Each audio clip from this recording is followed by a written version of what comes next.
अरे बाप रे, म्हणजे तयारी एकदम जय्यत चालू आहे. मग काय. वा वा वा, बेस्ट काम केलंय तुम्ही. ताराच्या इव्हेंटची तयारी करत असला तरी नकळत तुम्ही मला हेल्प केली आहे. ही सगळी तयारी माझ्या खूप गरजेची होती. बरं झालं तुम्हीच हे काम केलं. फार मोठा त्रास वाचवलाय माझा. त्या सावली सनस्क्रीनच्या जाहिरातीसाठी लावलेला तो LED आता सावलीचंच भांडं फोडायच्या कामी येणार.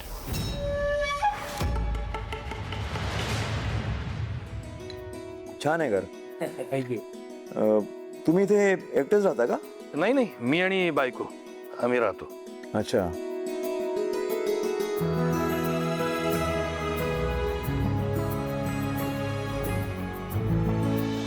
माझी लेक काही वर्षांपूर्वी गेली काही कारणांमुळे. हो सॉरी. पण नशिबाने किरण नावाची अजून एक लेक आमच्याच घरात राहते.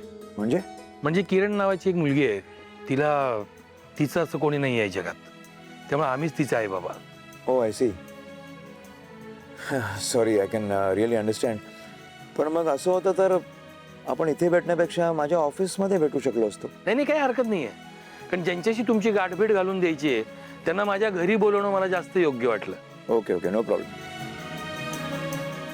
अरे चंद्रकांतजी, या प्लीज. या. नमस्कार नमस्कार नमस्कार. ओळख करून देतो. चंद्रकांतजी, हे सुमनजी आपल्या ताराच्या फिल्मचे प्रोड्युसर. ओ अच्छा, glad to meet you. Same here. नाही, तारा आणि सोहमकडनं खूप ऐकलंय तुमच्याबद्दल. आज भेट पहिल्यांदाच होते. धन्यवाद. आणि सुमनजी हे चंद्रकांत मेहेंदळे. ऑफकोर्स, यांना कोण ओळखत नाही. रूपम इंडस्ट्रीचे मालक. अरे बसा ना प्लीज प्लीज प्लीज. आज खरं तर तुमच्या दोघांची ही पहिलीच भेट आहे. पण ही पहिलीच भेट तुमच्यासाठी अगदी खास ठरणार आहे. खास का? कारण व्याही भेटणार आहेत ना. व्याही? कोण व्याही? चंद्रकांतजी, हे ताराचे वडील.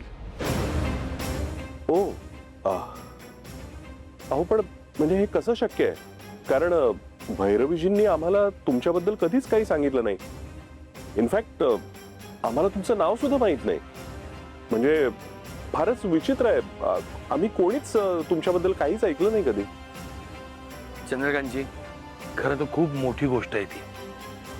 म्हणजे मला तरी वाटतं हेच तुम्हाला सविस्तर सांगू शकते. हां Sumanji, please if you don't mind, जे काय असेल ते मनमोकळेपणानं सांगा. मला खरंच जाणून घ्यायला आवडेल तुमची सगळी कथा. नक्कीच सांगतो.